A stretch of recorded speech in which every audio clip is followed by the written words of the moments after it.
5 seconds.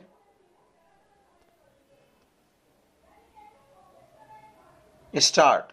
Prime Minister Meloni. His Holiness, His Majesty, His Highness, Excellency. Namaskar. First of all, I would like to express my heartfelt gratitude to Prime Minister Meloni for the invitation to this summit and for the warm hospitality extended to us. I wish Chancellor Olaf Scholz a very happy birthday.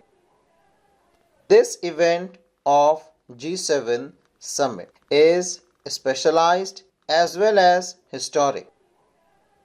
Heartiest congratulations to all the colleagues of G7 on the 50th anniversary of this group.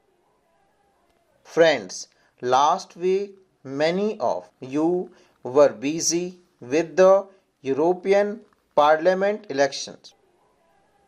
Some friends will go through the excitement of elections in the coming time.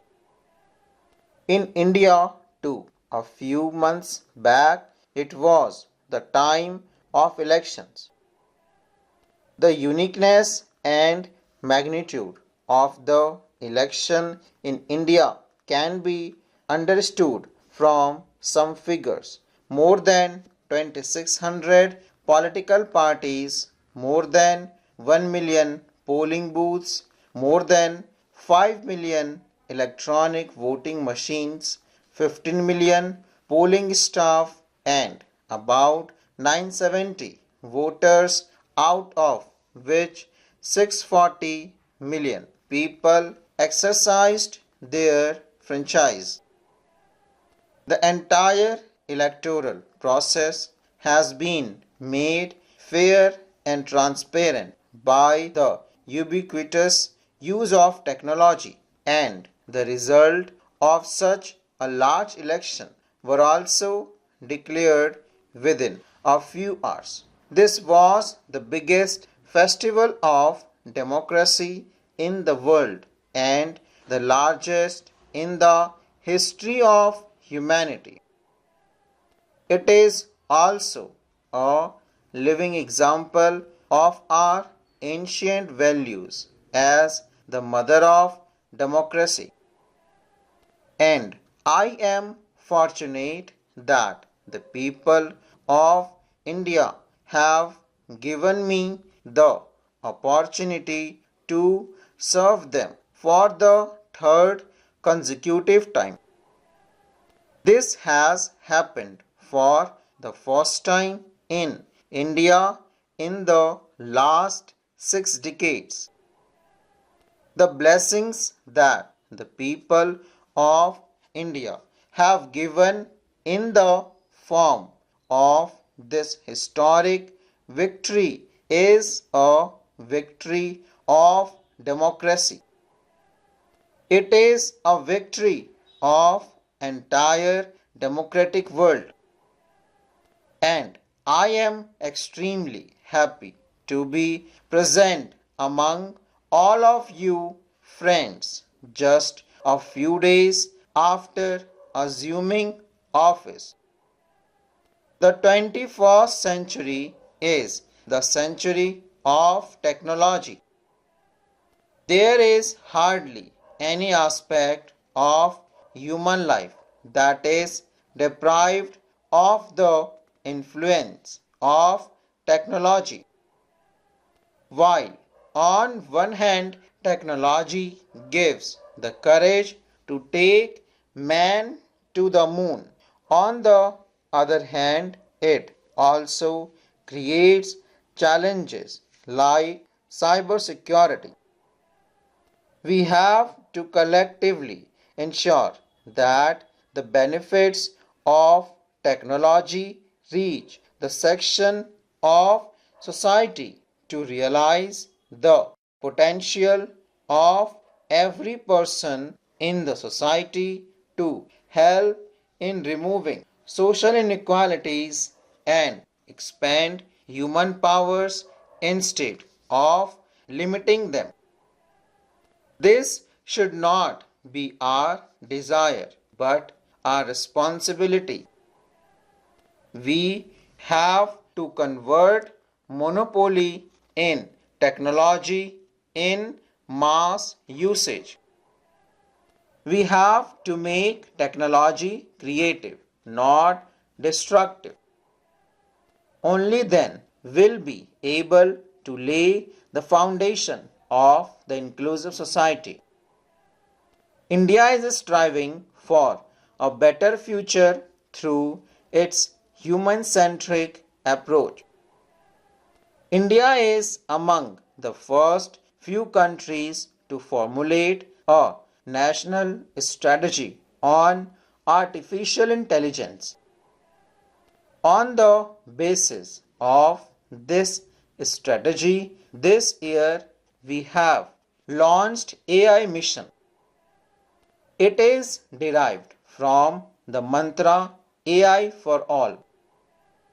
As a foundation member and lead chair the Global Partnership for AI, we are promoting cooperation among all countries. During G20 summit hosted by last year, we emphasized the importance of international governance in the field of AI. In the time to come, we will continue to work together with all countries to make AI transparent, fair, secure, accessible, and responsible. India's approach in the field of energy is also based on four principles: availability, accessibility, affordability, and acceptability. India is the first country to fulfill all the commitment made under COP before time, and we are making every effort to fulfill our commitment to achieve the target of net zero by 2070. We should together try to make the time to come a green era. For this, India has started Mission Life, that is, lifestyle for environment. Taking this mission forward on 5 June Environment Day, I have started a campaign, Ek Ped Maa Ke Naam. Everyone loves their mother. With their feeling, we want to make tree plantation a mass movement with personal touch and global responsibility. I urge all of you to join it. My team will share its details with everyone. It is our resolve to build a developed India by 2047. Our commitment is that no section of the society should be left behind in the country's development journey. This is also important in the context of international cooperation. The countries of the global south are bearing the burden of global uncertainties and tension. India has considered it its responsibility to place the priorities and concern of the countries of the global south on the world stage. We have given high priority to Africa in these efforts.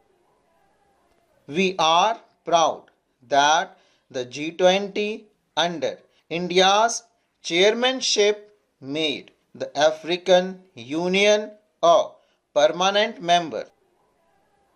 India has been contributing to economic and social development, stability, and security of all African countries and will continue to do so. Today, meeting reflects deep convergence between the priorities and all countries. We will continue dialogue cooperation with the G7 on all these issues full stop.